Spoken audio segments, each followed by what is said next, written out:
So what's up mga karil? Yung ating baby, si baby Zelda, at nagugutom na siya. Mawawa naman ating baby Zelda. Let's go!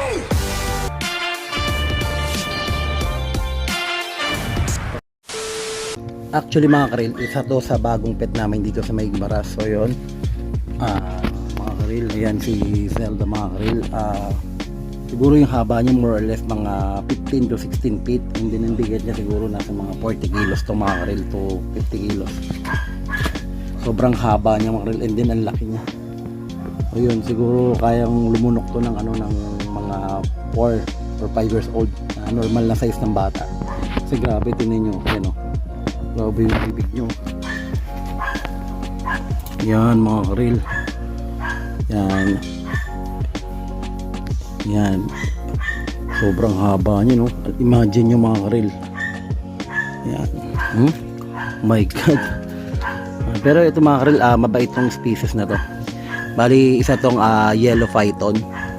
So yun mga karil, oh. So yun, so ang kinakain ito is ano lang, mga manok, yung buong manok. Yan, mga balik tayo dito mga karil. Hindi napansin ko mga karil yan.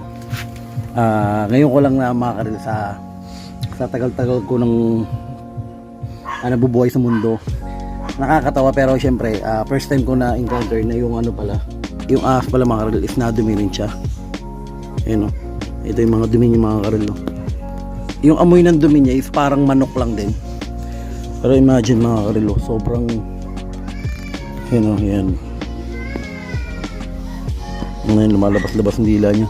So kaya nag-decide yung father ko na mag-alaga nito. Ito ang yellow python, kasi yung mga Chinese kasi siyempre sa amin naniniwala kami na yung ahas is sign of dito, parang swerte.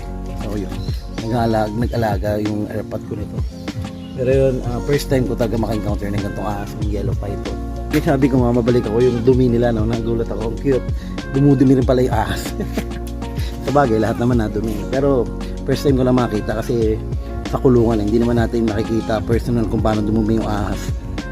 And then yun nga, busog pa to actually bago ako dumating dito, napakain na daw to.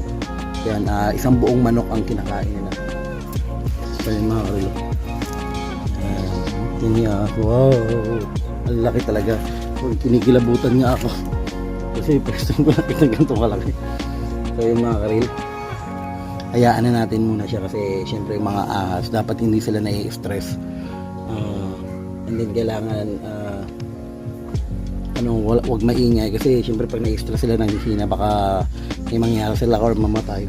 Ito pala si Kuya Kim na nagsasabi, ang buhay natin ay weather lang. What's up mga career?